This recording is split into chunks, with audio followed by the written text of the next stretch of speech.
We the ones who gotta delegate. Get that money and the power. Never be fake. Stick to cosign for 3. What did he say? Create jobs. Support our own.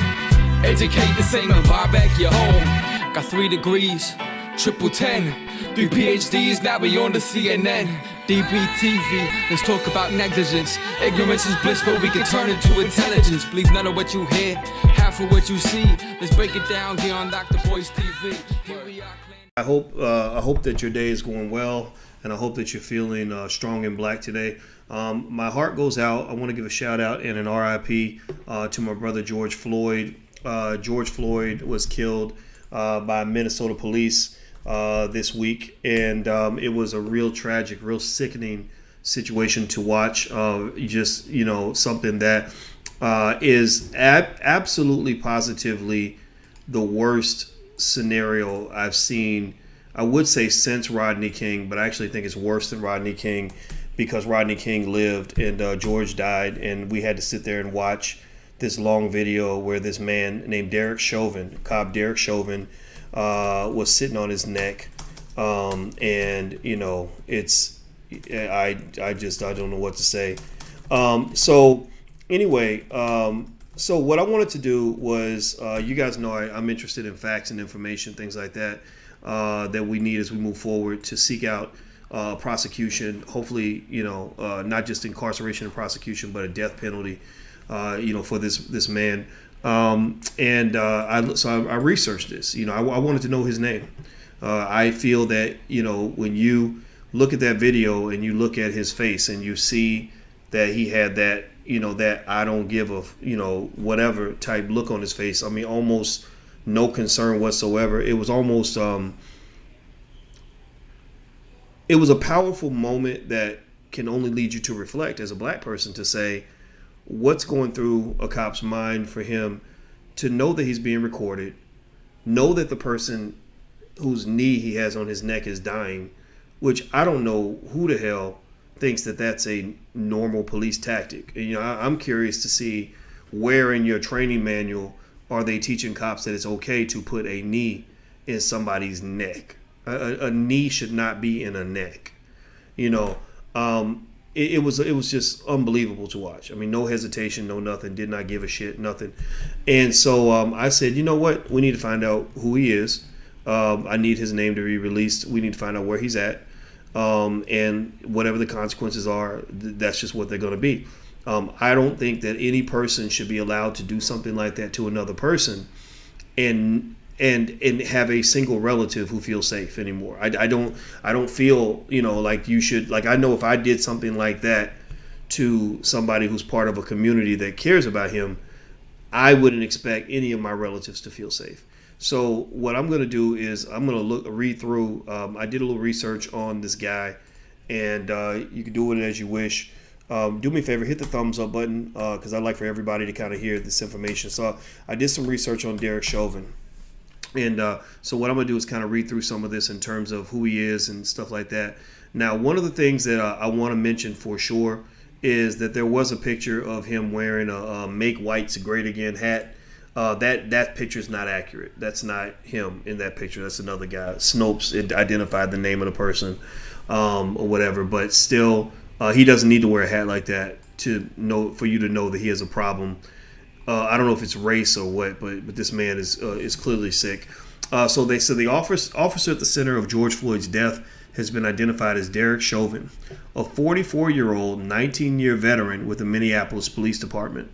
The office of lawyer Tom Kelly confirmed that it is representing Chauvin, who has been identified as the officer who had his knee placed on the neck of Floyd, who later died at Hennepin County Medical Center on Monday evening.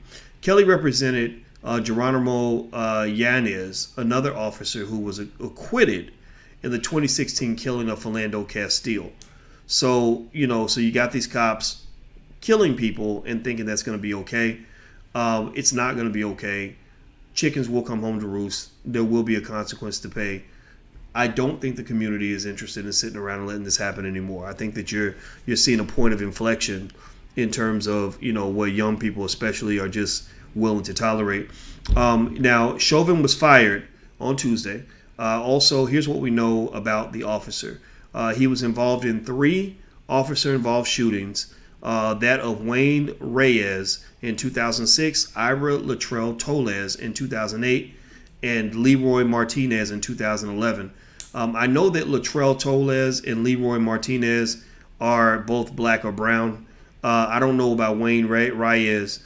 In the 2000 incident, they said he was one of 6 officers that fired a weapon at Reyes. They claimed that he pointed a sawed-off shotgun at the officers.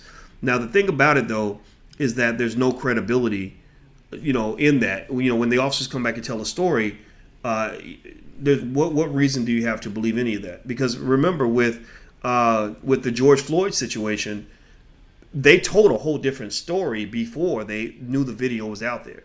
There was a whole different story. I mean, they literally wrote up a fairy tale that, the officers noticed he was in medical distress and they got him medical help when he was in medical distress. Nobody mentions in the report, from what I understand, that the officers were the reason he was in medical distress. They were just sort of in this whole, he was in medical distress, so we went to get him help, and that's what we did. And so what I want you to also see is not just the tragedy of the incident, but the big picture in this thing.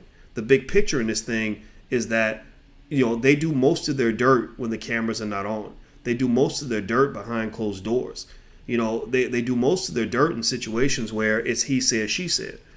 Cops been doing this for 100 years. Imagine if they're doing this in 2020, when they know people have cameras in their cell phones. What do you think they were doing in 1984? What do you, at the height of the crack era?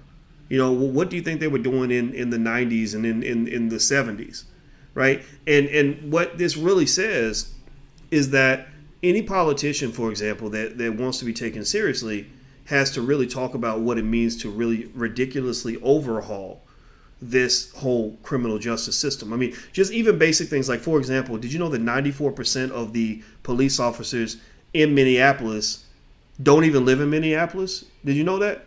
94% of the cops that work in that city don't even live in the city. How the fuck are you going to police a city that you don't even live in? How are you going to control something where you have no stake in the outcome?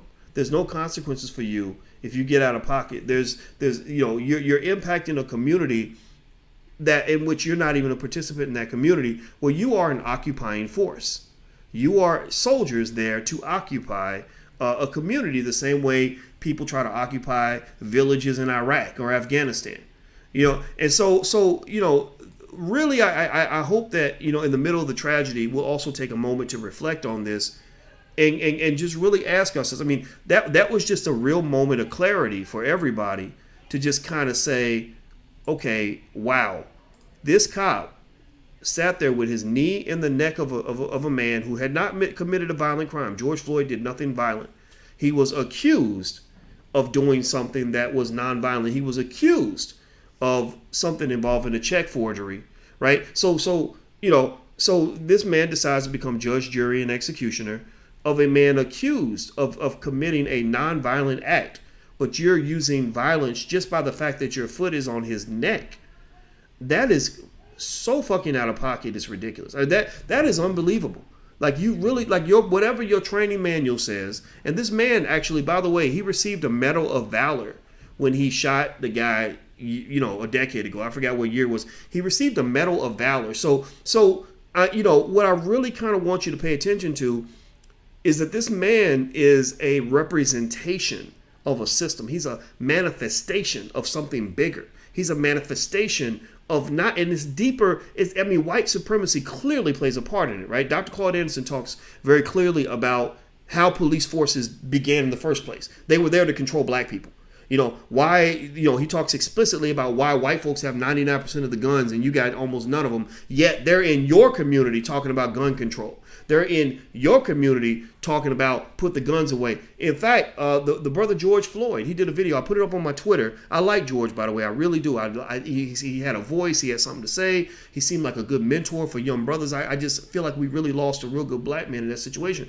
But one of the things that was interesting about George Floyd's commentary is that he too himself had been caught in the myth that the gun control needs to start in the black community. He was talking about young brothers getting rid of your guns and talking about busting guns, and that ain't cool. We need to stop this. And I get all that. I agree with him 100%. I mean, in the sense that we don't want brothers killing each other. I'm a believer that black on black crime is real, because I got friends that have been shot down, not by white guys, but by other brothers. So we got enemies right there in our midst. But deeper than that, though, I don't really think black people need fewer guns. I think we actually need more. I just do. I think that, at the end of the day, when you talk about arms control, when the U.S. government on down, the U.S. government, the local governments, and the police, when they talk about arms control and getting guns off the street, they're not talking about getting their guns off the street.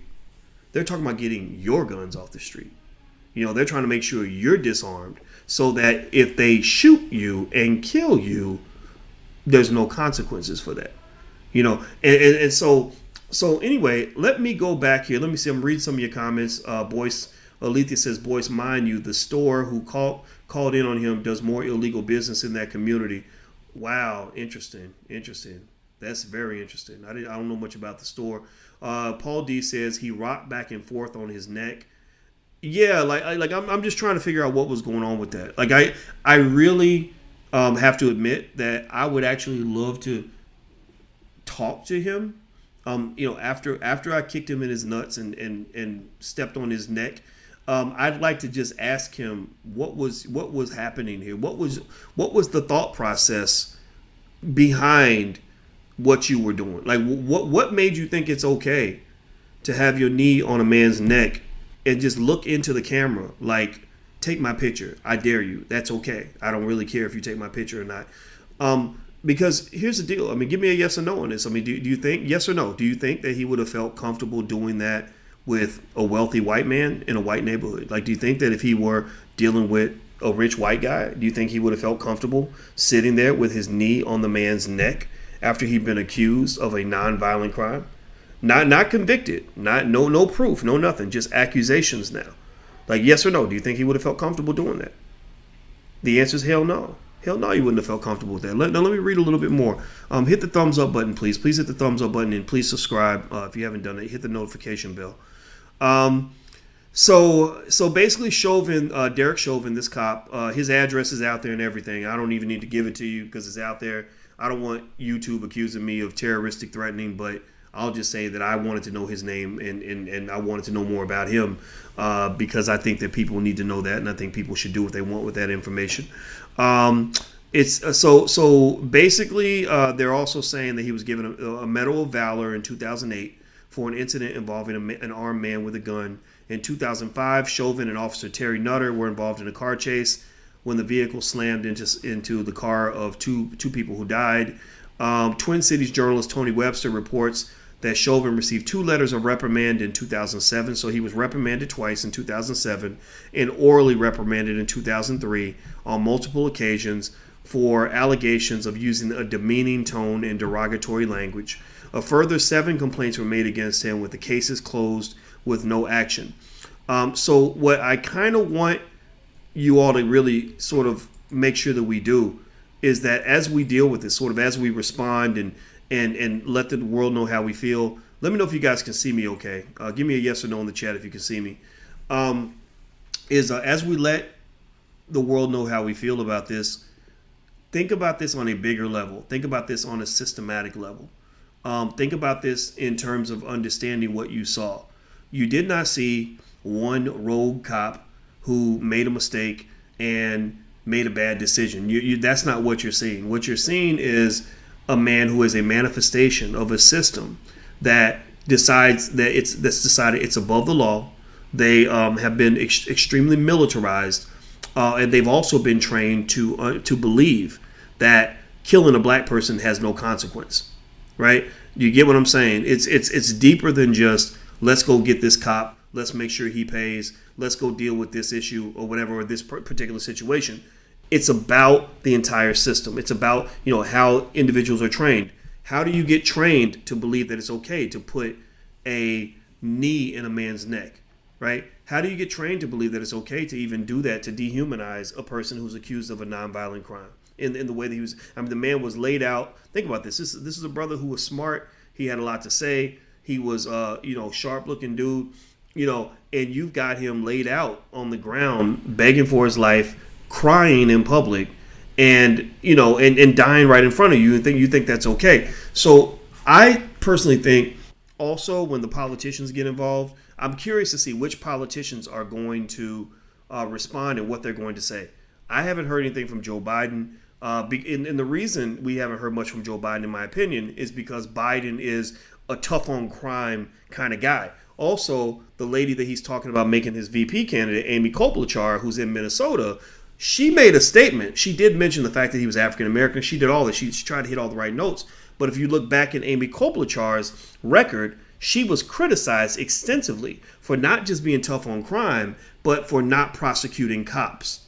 Right? So when you're talking about fundamental change, the necessary fundamental change required to address an overwhelming situation like this one, you have to ask yourself, are the right people even in place to even address this on a fundamental level? I say that the answer is no. And I think that if you don't get systematic change, then you're just sitting around basically waiting as sitting ducks, waiting for the next person to be slaughtered and executed. So that's it. That's all I want to share with you guys. God bless George Floyd and his family. Thank you guys for listening. Please hit the thumbs up button. Type your B1 hashtag B1 in the chat, and also don't forget. We need an economic base in our community. That's important for our activism. Politics and activism cannot move forward without an economic base. So that's part of my job, is to show you that. So we're doing for free a Black Stock Market Challenge, where I'm challenging you and training you on how to get started in the stock market. It starts on June 1st. You can join for free at theblackstockmarketchallenge.com. THE. That's theblackstockmarketchallenge.com. Somebody type that in the chat so everybody can see it. So I'm out of here, guys. Have a good day. Thank you for listening. I'll see you soon. Bye-bye.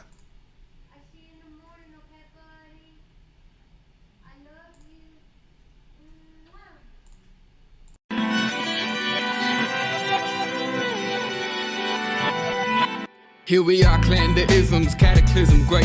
Our people out here struggling, trying to make it in this state. Everybody out here doing it, but we the ones who late. Now family, we the ones who gotta delegate. Get that money in the power, never be fake. Stick to cosign for 3. What did he say? Create jobs, support our own. Educate the same and buy back your home. Got 3 degrees, triple 10. 3 PhDs, now we on the CNN. DBTV, let's talk about negligence. Ignorance is bliss, but we can turn it to intelligence. Believe none of what you hear, half of what you see. Let's break it down here on